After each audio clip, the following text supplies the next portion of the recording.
Our subject tonight is one of the most remarkable and prolific, impactful writers and thinkers and geniuses and teachers in Jewish history. He lived a really short, a really tumultuous, a really chaotic life, and though he faced incredible resistance and persecution, he produced a veritable library of books on diverse domains of Torah, and he forever changed the face of Jewish learning, of Jewish life, and certainly of Jewish philosophy. His books became so essential that they became the standard bearers of their respective subjects. You could argue that our subject tonight indeed eclipses the great Jewish philosophers that preceded him, and he became the final word of Jewish philosophy. This is a man who was largely unappreciated, unrecognized, and unrenowned in his lifetime, but his impact has grown exponentially since his passing, and we are talking about Rabbi Moshe Chaim Luzzatto, known by his acronym Ramchal. When I was researching the subject, I was under the impression that I kind of knew everything there is to know, and I learned a great deal. So this should be very interesting. Now, he was born in Padua, in the ghetto of Padua in Italy, in kind of on the coast in the north part of Italy, in 1707, to a famous Italian Jewish family known as the Luzzattos. They had originally come from Germany. Up to Bar Mitzvah, his father hired private teachers to study with him. After he was Bar Mitzvah, after he was 13, he joined the yeshiva in Padua, headed by Rabbi Yehuda Mintz. It's important to note for his story, and we'll see why later, in 1715, so when the Ramchal is 8 years old, Rabbi Yeshaya Bassan, he became the rabbi of Padua, and he became the Ramchal's teacher and mentor. And he actually left Padua when the Ramchal was 15. He's only there for 8 years. But they maintained a really close relationship and correspondence, and that's going to be vital for the continuation of the story. Now, Padua was a home, and still is indeed today, of a great university. The Padua University was actually founded in the 13th century, I think 1222. It's an ancient university, and it's one of the few at the time that didn't have very strict quotas on Jewish students. So there was a huge influx of students, especially medical students, from all over Europe that were interested in pursuing general education. They would go to Padua, and Ramchal got himself involved in a society, we'll see a little bit later on, of young Jewish teens who were tremendous Torah scholars and very diligent in their studies and their learning. Now, in keeping with the great Jewish Italian tradition, or Italian Jewish tradition, Ramchal himself received a very rigorous, well-balanced, well-rounded Jewish and general education, general studies, though there is no evidence whatsoever that he himself attended the university. But from a great young age, he displays uncommon, prodigious diligence in Torah study and genius. One of his students, one of his primary students, is a Polish medical student who came to study in Padua. His name is Yekutiel Gordon. We'll see more about him in a little bit. He writes in a letter, one of the critical letters that really altered and shifted the Ramchal's life, that before age of 14, Ramchal already knew the entirety of the writings of the Arizal, of course, the preeminent Kabbalist of the 16th century, by heart. Now, just for reference, today, the writings of the Arizal, the Kisvei Arizal, are published in 15 volumes. At the age of 14, Ramchal already knew that by heart. And we see he begins very early on. As a teenager, he already begins writing books at a dizzying pace. For example, at the age of 16, he writes it's essentially a play. It's called Ma'aseh Shimshon, and it's the story of Shimshon, but it's written with all these embedded, these deep Kabbalistic ideas. At the age of 17, he writes Lashon Limudim. It's a book on grammar and writing. At the age of 19, He's already a star scholar, and he receives rabbinic ordination, which is very, very early. At 20, listen to his accomplishments in the literary field at 20. He writes a book of Psalms. And the question is, we already have a book of Psalms as part of the Bible. And it's 150 chapters. But he wrote his own book of Psalms. Now, unfortunately, like many of his writings, this book, we don't have it. It was either burned or was buried or was hidden. It's unknown today yet. Today, the past couple of generations, they've been discovering and publishing enormous amounts of Ramchal's manuscripts they find in universities and such. So who knows? Maybe we will yet again find a copy of this book of the Tehillim, the Psalms of Ramchal. Who knows? At the age of 20, he writes another book called Migdal Oz, third book, Chanukah Sa'aron. This pattern will continue the rest of his life, just writing at enormous rates that are uncommon. Think of someone who was a teenager and is already writing dozens of books. He's going to end up writing hundreds of volumes, which is astonishing in its own right, but given the fact that he died at the age of 39 and the chaotic life that he lived, it's unimagined, beyond what we can fathom. At the age of 17, he joined a society called Mevakshe Hashem, Seekers of God. This is a group of young, committed scholars who vowed to do nothing besides for studying Torah and primarily studying the Torah of Kabbalah, studying the hidden Torah. Now, what's also important to note is they were not only studying what's known as theoretical Kabbalah, they were actually engaging in practical Kabbalah. Now, what does that mean? Kabbalah, of course, is the mysticism or the hidden parts of Torah. The word Kabbalah actually literally means acceptance because it's the one part of the oral Torah that is still transmitted orally, teacher to student, and unless you accept it from your teacher, you don't have the Torah. You may be able to read it, but it's all hidden within it. Someone could read the Zohar, not know what they're talking about, and they're not actually studying Kabbalah unless they receive it from their teacher. Ramchal already at a very early age is studying Kabbalah with his great teachers, but he's going a step further, and he's actually applying it to life. So we could study the theory Kabbalah today that you encounter. It's in all likelihood going to be theoretical Kabbalah. You could talk about the mystical ideas of nature, the nature of the soul, the 5 parts of the soul, the inner workings of the universe. That is almost akin to a map of the spiritual world.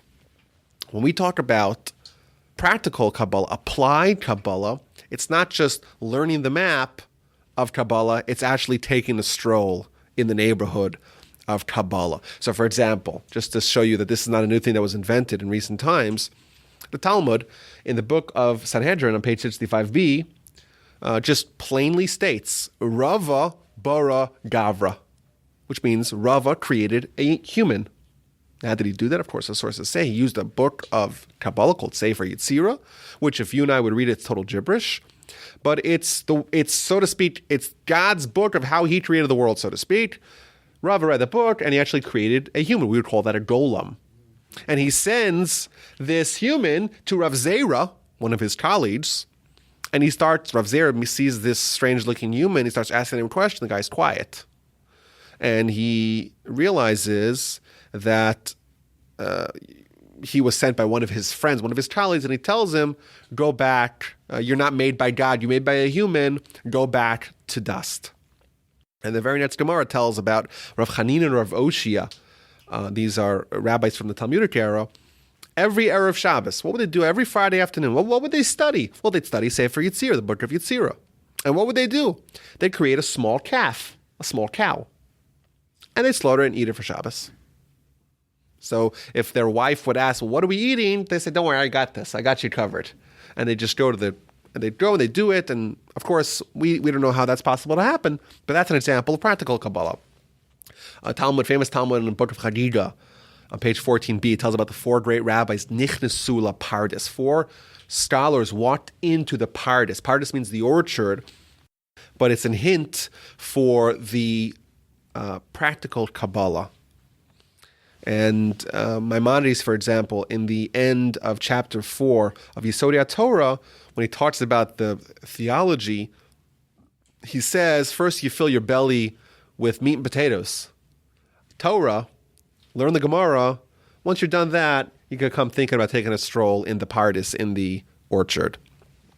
But there's other kind of lower levels, more simpler levels of practical Kabbalah, like dream requests. If someone has a burning question and they do certain things and say certain things, and they think about that question, prepare themselves and go to sleep, someone who's holding at the level to actually actualize this will have something come to him in his dream to give him the answer. Gorel, at the Gorel Agra, a lottery. It's using Kabbalah to try to, if you're dumbstruck, you don't know what to do, you use the Gorel. A Kameos, very famous, amulets. Even today, you have the Kabbalists, which, as an aside, I want to note that many, if not even most, of the Kabbalists, quote unquote, that are there today, these self-proclaimed gurus, are charlatans, and I'd advise you to avoid them and don't get caught up with that shtick. You know, the verse tells us, "Tamim tihiyeh im Hashem lekecha." Be tamim, be pure. Don't try to go and find shortcuts to greatness or easy answers. Either way, Ramchal and his society begin to dabble in practical Kabbalah. An example, what they would do is tikkunim.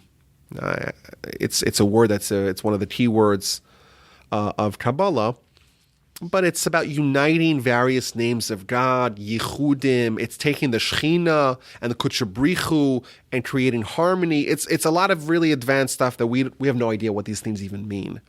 But that's what he started to do. Regarding this time, Ramchal's a teenager, remember. He wrote in a letter that yichud, he would do a yichud. A yichud means a unification, which is a Kabbalistic activity.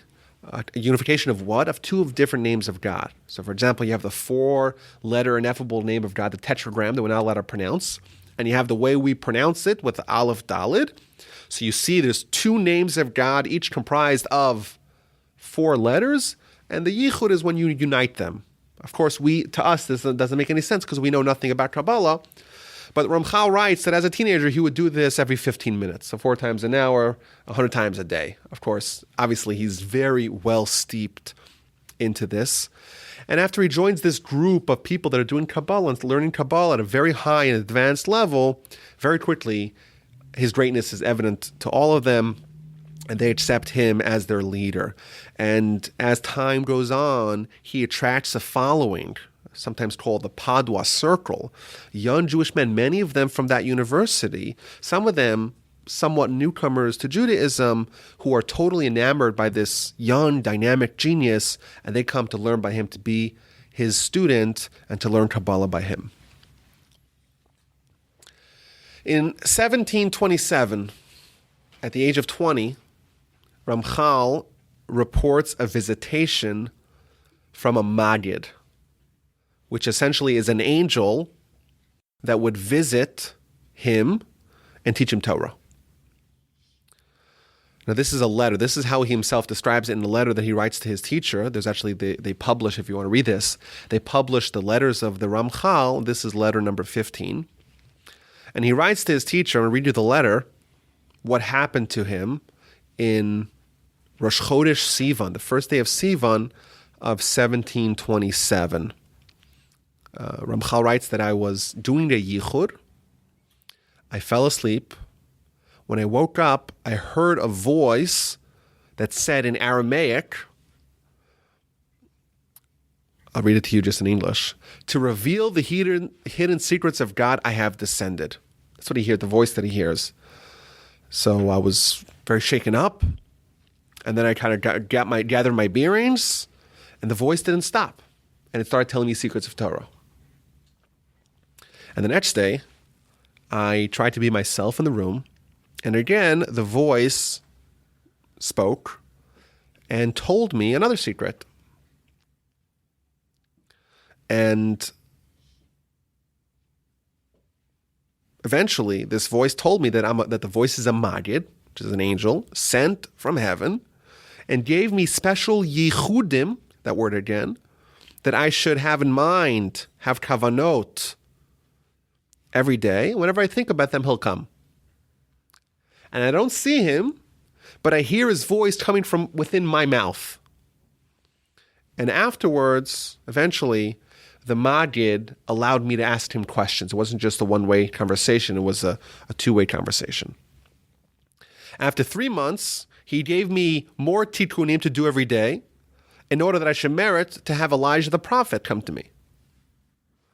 And then he instructed me to write a book on Sefer Koheles, on the book of Ecclesiastes. And he will explain to me the secrets behind each verse. And afterwards, Elijah the prophet came to me, and he told me more secrets of Torah. And then he says that Matat, which is another angel, is also going to come. And indeed, he came. And from then on, I have souls coming to me, and all these things happening when I fall on my face, and I see all these souls, and they appear to me in a dream like people. This is an actual letter that the Ramchal writes when he's 23 to his Rebbe, to his teacher. And indeed, there's an enormous amount of literature that Ramchal actually wrote as a very young man based upon the teachings of the Magid. So, for example, he himself writes that the book that he had on Koheles, which is the equivalent of a Zohar, a Kabbalistic commentary on Koheles, he writes that it was 1,000 pages of very small writing, a huge book. He wrote another book of Tikkunim, that's 100 pages, commentaries on the Torah, a new Zohar. A new Zohar. The Zohar of Rabbi Shimon Bar Yochai is not enough. We got a new one. 70 Tikkunim on the last verse of the Torah. So if you ever perchance heard the term Tikkune Zohar, that is a book that is written 70 Kabbalistic interpretations of the first verse of the Torah. Ramchal, as in his 20s, wrote another Tikkunim, 70 explanations of the last verse in the Torah. And indeed, he even writes that he had 3 separate books on the Parsha, on the section of Vayetze, which is I think it's the 7th Parsha, 7th section of Genesis. Now, obviously, what we're reading sounds like we never heard anything like this, right? The Ramchal's 20, 21, 22 years old, and this is what he's having an angel visiting. It's not from our world. And at the time, there's only a small circle of his students and a few of his teachers that are aware of any of this. But when he's 23, the word gets out. The aforementioned medical student, Yekutiel Gordon, he writes a letter and he sends it to various places in Europe. And all the historians trying to figure out what was the motivation behind the letter, who told him to write the letter. But the letter created an uproar. An example, something that he writes in the letter, you could still read the letter. For example, in the letter, he casually mentions that Ramchal is a reincarnation of Rabbi Akiva, which sounds strange. Ramchal is coming, 1,700 years or 1,600 years after Rabbi Akiva died. Why is he a reincarnation of Rabbi Akiva? But in hindsight, there's parts of the story that happened afterwards. We know Ramchal died when he was just about 40. Rabbi Akiva, well, he didn't study Torah until he was 40. So there have been those that have suggested, well, actually kind of makes sense. It dovetails nicely because Rabbi Akiva, maybe his soul was lacking, that there was 40 year gap, 40 years of life that he wasn't studying Torah, and Ramchal did his 40 years, and he kind of made sure that Rabbi Akiva had everything covered. But moreover, where is Ramchal buried? In kind of the strange quirk of irony, if you don't believe in this reincarnation, Ramchal is actually buried in Tiberias, right next to Rabbi Akiva.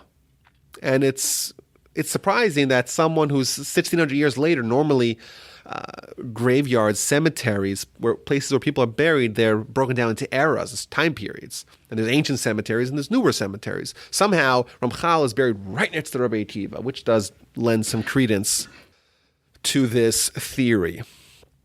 Now, his student also provides a very vivid description of this Magid. And he writes, this angel is speaking out of his mouth, out of Ramchal's mouth, but us, the students, we don't hear anything. And the angel begins to reveal him the hidden secrets, and then he tells Elijah to come, and Elijah reveals secrets, and then other angels come, and Mashiach comes, and Adam comes, and Abraham comes, and Moshe comes. Obviously, people that never met Ramchal, and you hear about this 23-year-old person doing these kinds of things, or at least claiming to do these kinds of things, a lot of alarm bells go off once this letter becomes public. Now, what's interesting, this student actually became a great rabbi. He was following Ramchal along in his journey, but eventually he moved back to Poland and back to Lithuania, and he was instrumental in clearing Ramchal's name.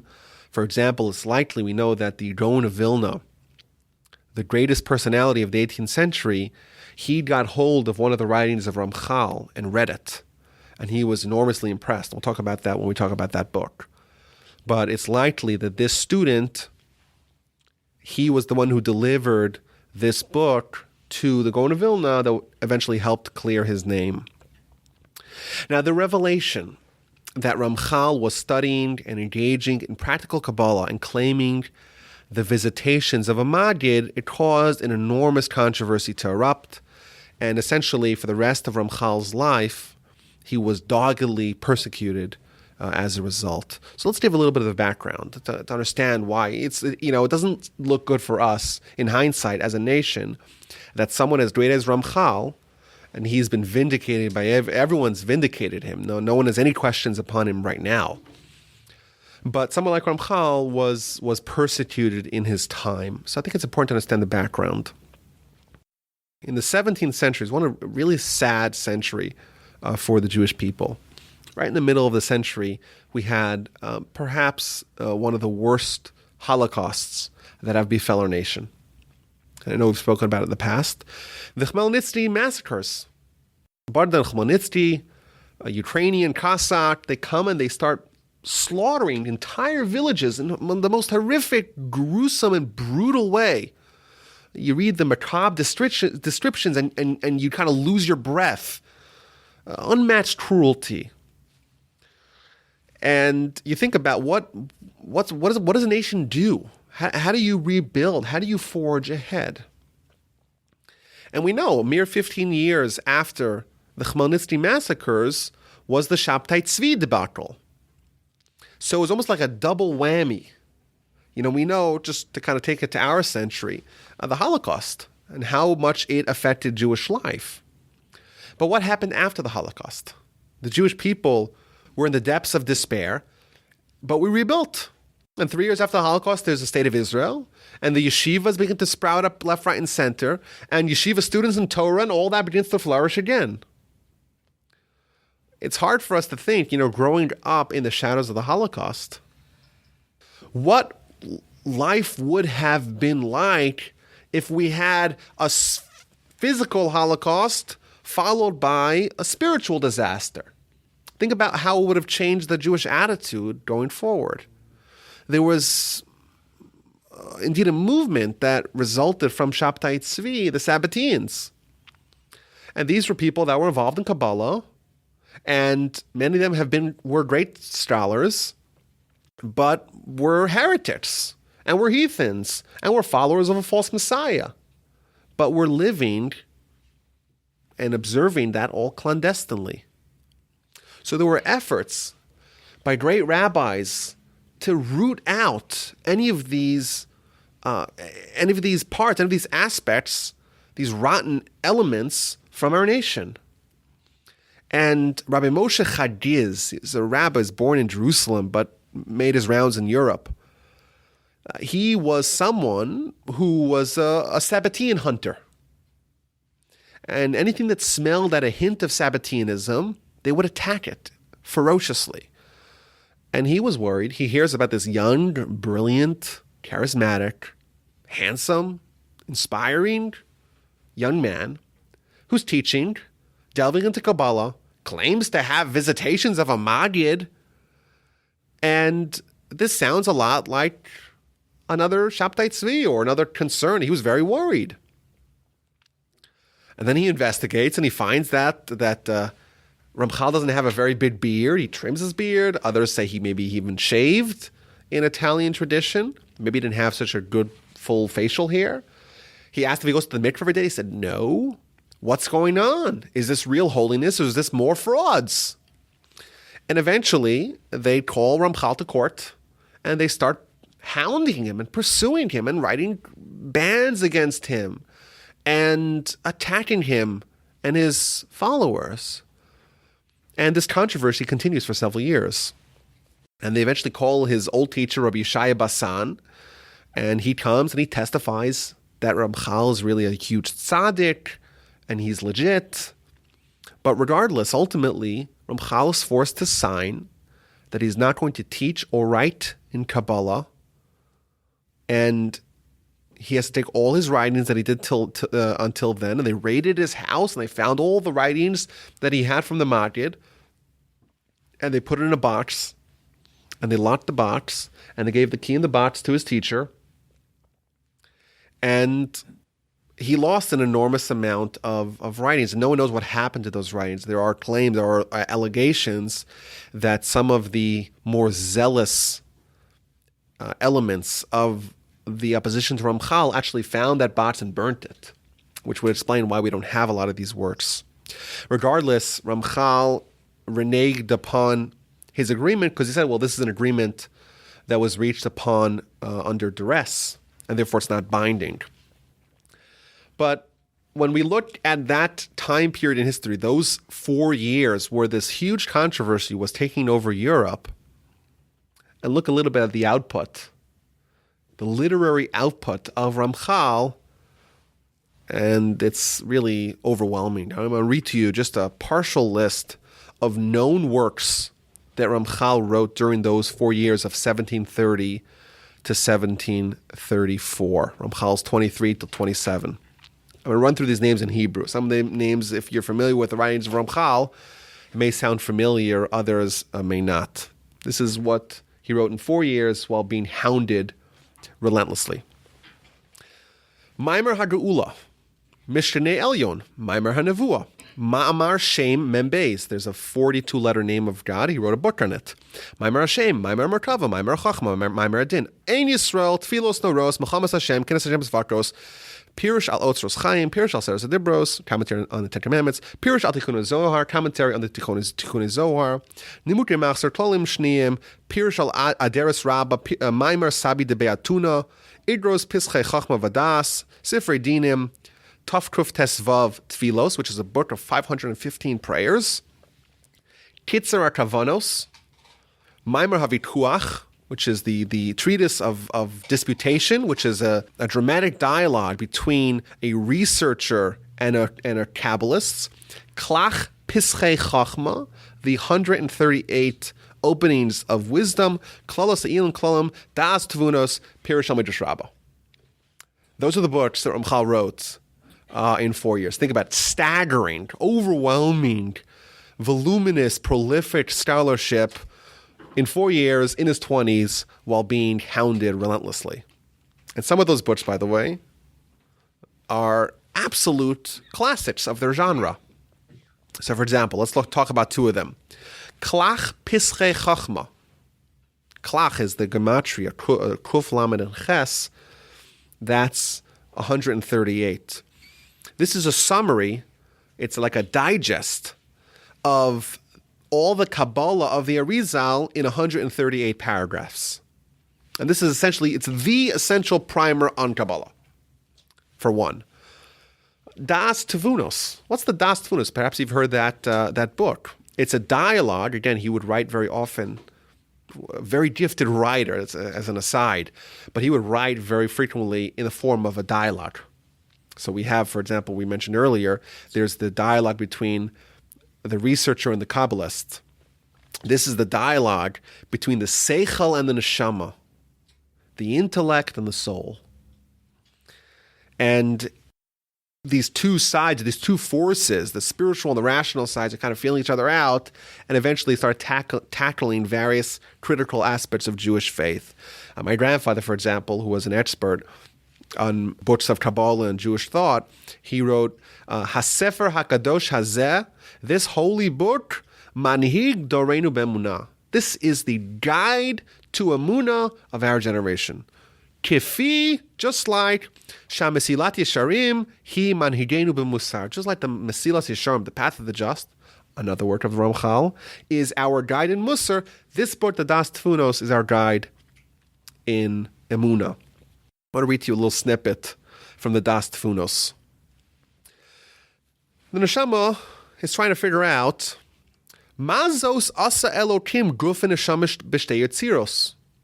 We know that man is a fusion of body and soul. And the Neshama is asking, why? Man could have been just one thing.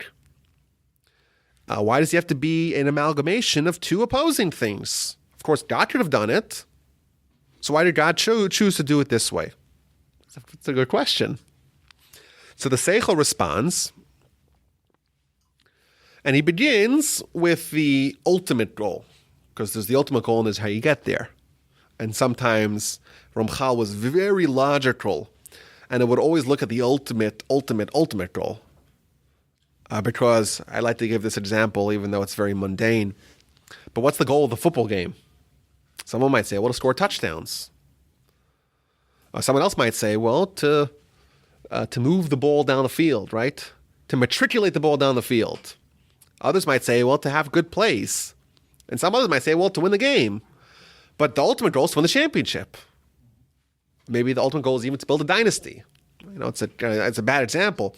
But the Ramchal always begins very logical, very structured. Start from the end goal. What's the end goal? That the Almighty should do good to us. We should have pleasure. We should have Olam Haba. That's the end goal. That through our actions, to the degree that a person perfects themselves and achieves completion, that's how much reward they're going to get. But because a person needs to achieve completion, well, that implies that they are imperfect. So there is imperfection that needs to be overcome. And what's that? That's the guf, that's the body. Because the body is physical, it's material.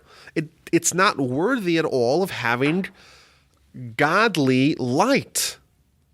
Well, that's why we know the body doesn't have Olam Haba, or it... Okay, put that thought aside, but the body's put on the ground. That we know for sure, right? And therefore, the body is not... It's not supposed to be there where someone gets the ultimate reward for God. And that's this darkness that is baked in. It's a law that the body has to be an entity that is consumed by lustful pleasures that dominate it. And on one hand. On the other hand, there's the pure soul. Well, the soul is chatsuva. It's hewn from under the kisei hakavod, the chair of God, the throne of God. And the soul was brought down from the highest places and blown into the body in order to purify it and to make the body holy. So he's describing there's this tension.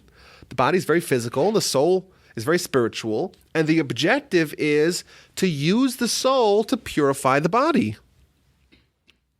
And you should know, he continues, that the end objective of the soul coming into the body is not that it should live in this life and this orientation, but the ultimate goal is lizakek oso zikuk mamish, to purify it with a real purification, to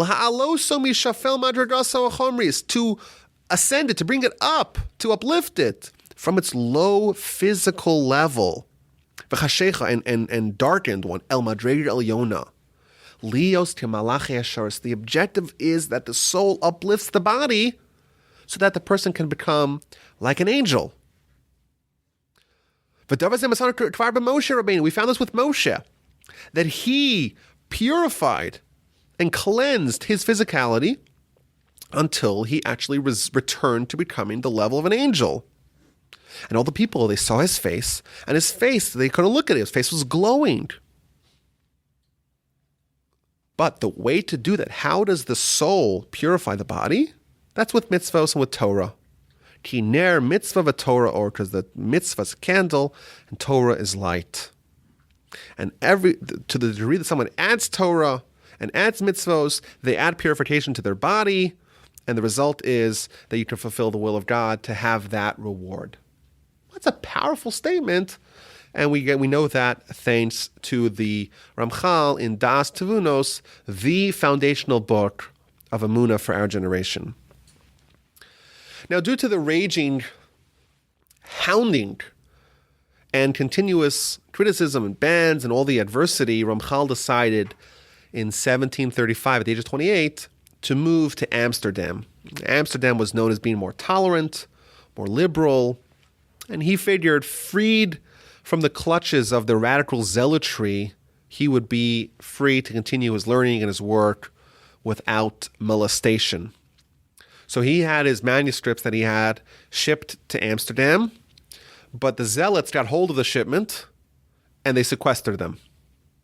So along the way, he's traveling from Italy to Amsterdam to Holland, and he has to stop off in Frankfurt to try to speak to the court to get back his writings from the mob that intercepted them. And once again, his rabbi has to come to defend him, and the court turns against him, and he has to turn over all his writings. It's confiscated, and again, perhaps it's buried, perhaps it's burned. A lot of it is gone. Finally, Ramchal arrives in Holland, which was more conducive to writing. Many of his followers, they come with him as well. And quickly he becomes recognized the greatest Torah leader of the locale. He heads the yeshiva and continues his voluminous writing. Two of the books that he wrote in Holland, in Amsterdam, became absolute classics of the Jewish library: Derech Hashem, The Way of God, and Mesilas Yesharim, The Path of the Just. Now they just recently reprinted it, The Way of the Upright. Now, Derech Hashem, it answers the questions of Jewish faith in one volume. It talks about theology, what is the soul, what's the man, what's the purpose of man. It ponders the questions of theodicy, of righteous suffer and wicked flourish. And what it does is it takes, like Ramchal masterfully does, he takes the very complex questions that the Talmud talks about in so many different ways, and it's really hard to make a digest of clarity, and he does that. And it's written with his inimitable style, methodical, approaching it systematically, very clear writing, very orderly, very organized fashion, starting from the bottom up and masterfully and precisely telling you, building from there. His language is succinct, it's precise, it's clear, which was, of course, a hallmark of all his writing. And I think today, to get a sense of the legacy of the Derech Hashem, you read it today, and the response that it yields is, yeah, of course, everyone knows that. Well, how does everyone know that? Because it became that everyone knew it. Because of the Derech Hashem. It became the prevailing orthodoxy of Jewish faith. It became the definitive book of Jewish theology, which is a pretty remarkable statement. And of course, in Amsterdam, he also wrote Mesilas Yesharim. Mesilas Yesharim, arguably his most important, most popular book. It is, of course, the flagship book of Mussar. You look at the Mussar world, and there's the classics, and you have many of the classics that precede him from the times of the Rishonim, from the medieval times. Shari Tshuva. Shari Tshuva was written in the 13th century. You have Orchos Tzadikim, the ways of the Tzadikim. You had Chovos Halvavos.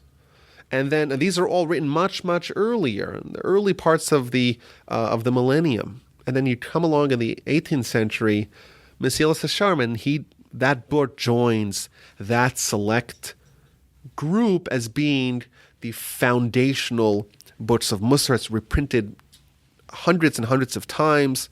And of course, he begins the work with the classic statement, I'm not going to tell you anything you don't already know. And then, of course, he proceeds to tell you things that you never knew before.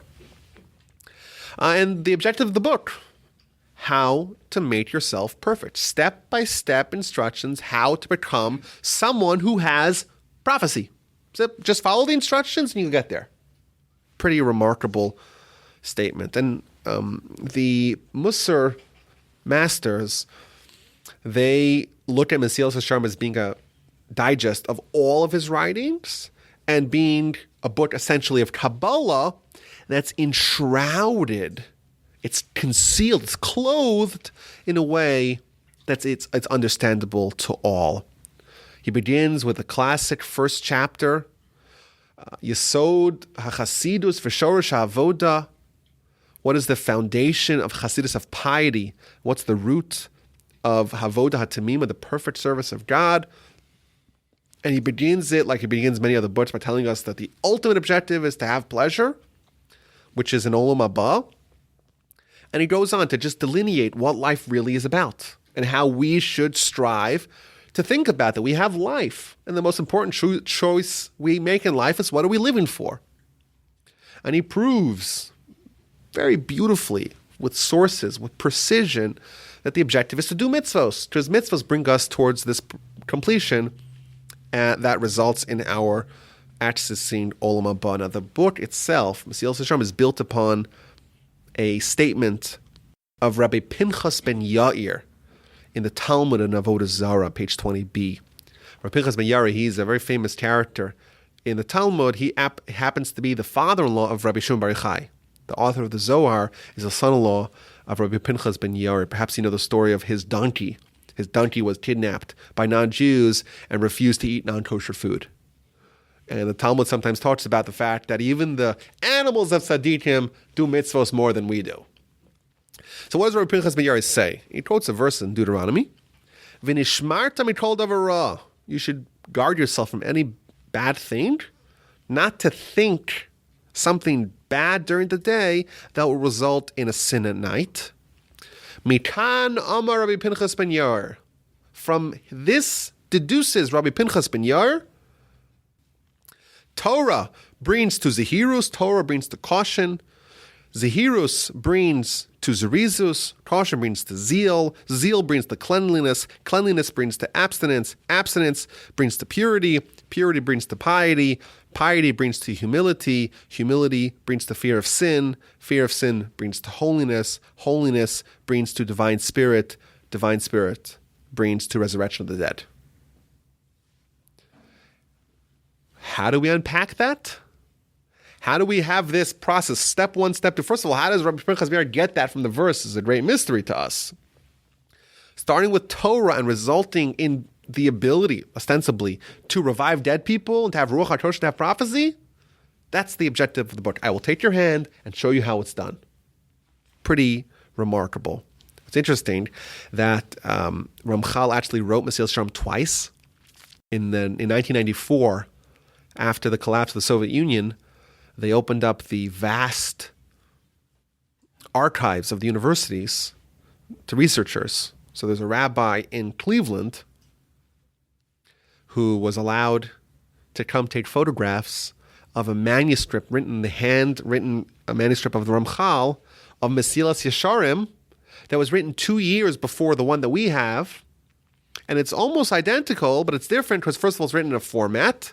It's a conversation between a chacham and a chassid, a dialogue between a wise person and a pious person. And these two are old friends, and they meet again, and they have a discussion. And the chacham, the wise person, he tells the pious person, well, what do you do all day? What are you living for? And then he starts off being kind of cocky and all proud of himself and looking down at the pious person until it really flips on its head, and he starts trying to learn from him. And out of that, he pulls out the whole Mesilas Yesharim. Ultimately, Ramchal chose to publish it just as a straight-up prose without any of the dialogue. But this was reprinted in the 1999, I think it was. And it's really fascinating to see what he chose to change from the initial unpublished version that was found in the manuscript to the one that was published and was in our hands for 200 years. And for example, my grandfather, who was asked to write a letter of recommendation of this book, given that my grandfather was the Mussar leader of the generation, so if you're going to publish a new version of Mesilas Yesharim, he's the person you're going to go to. And he writes that it's really fascinating. He must have learned Mesilas Yesharim hundreds of times. My grandfather did.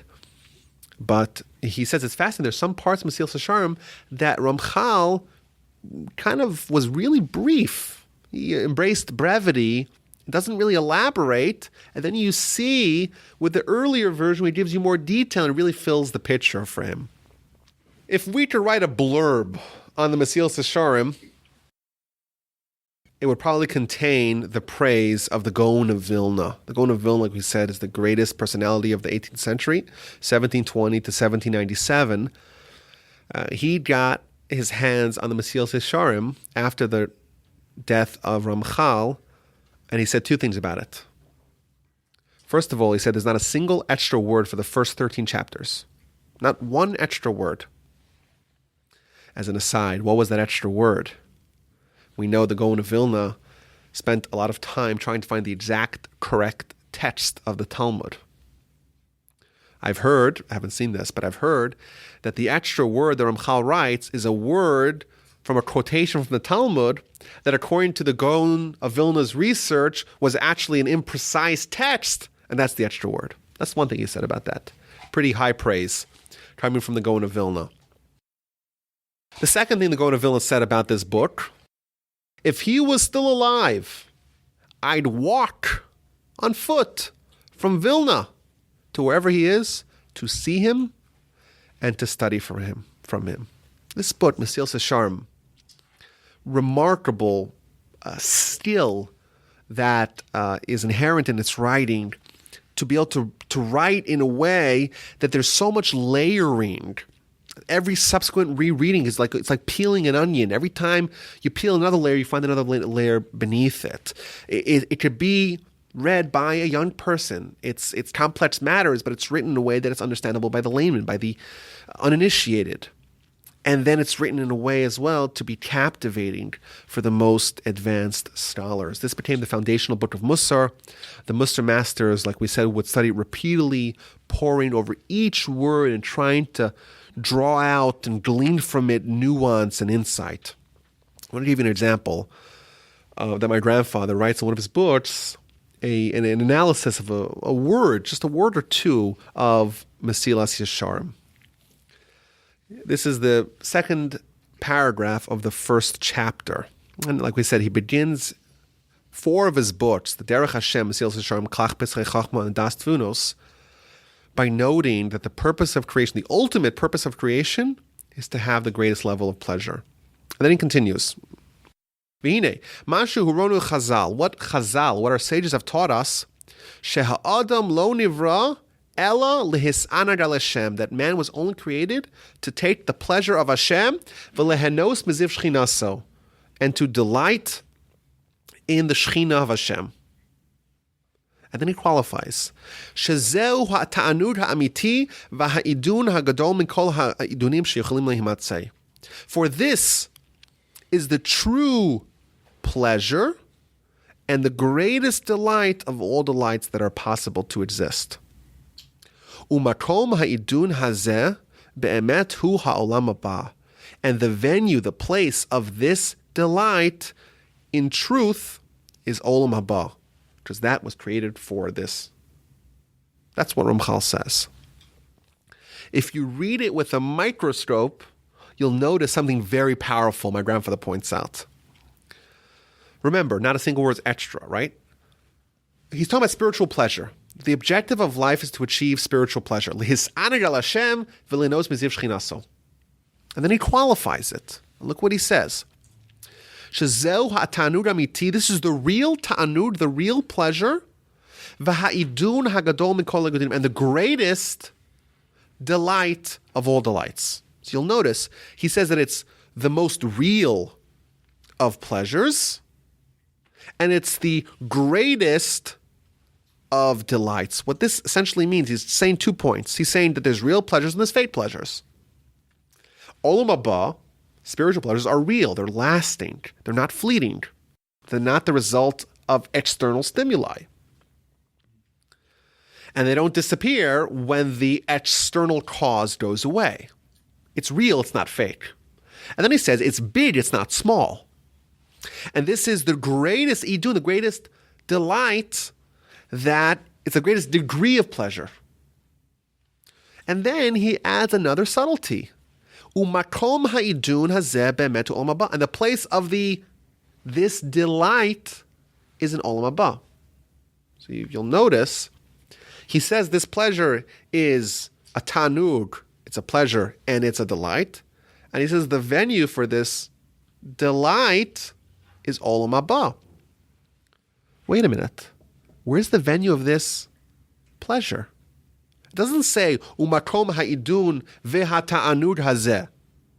He qualified it two ways. It's real, not fake. It's big, it's not small. He says makom ha'idun, the place of this big idun is olam haba. What he essentially is telling us, says my grandfather, that the place of the ta'anud is olam hazeh. The place of this pleasure is indeed in this world.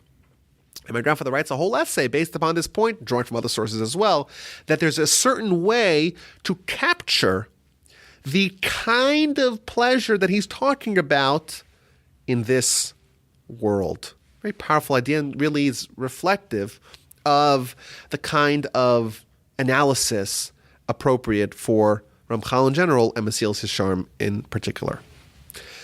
He stays in Holland, in Amsterdam, for only 8 years. In 1743, he decides to move to Israel. No one knows why for sure, but they suspect that maybe the persecution followed him to Holland as well. He settles in northern Israel in Akko. Tragically, at the age of 39, after only 3 years there, he and his family, he had a wife and a son, die in a plague, and he is buried in Tiberias, right next to Rabbi Akiva. It's important for us to stress that the controversy has totally been quieted since his death. Everyone accepts Ramchal as one of the great towering giants of Judaism and revere his writings. Of course, all the lists of books that I talked about today are a partial listing. The voluminous quantity of his writings are beyond the bounds of even our most wild fantasies. I want to finish with, I think, a powerful idea that Ramchal writes, and he champions. And he writes that this is a life-altering activity. So I think it's appropriate to take one of the lessons of Ramchal, of this great leader and writer and thinker and genius, with us, take this idea with us. And this is about, it's not his idea, but the way he brings it out is really powerful.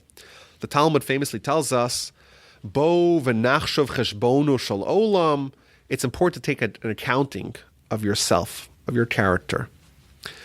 And Ramchal writes in Mesilas Yesharim, Klalo shel davar, the bottom line, a person needs to be misponen, to contemplate in his mind always, at all times, and at a specific set time, alone, what is the true way according to the Torah that he needs to go with. That's what he writes in Mesilas Yesharim. In Derech Eitz Chaim, a fascinating tiny little volume that he writes in himself is an introduction to the Eitz Chaim of Rab Chaim Vital.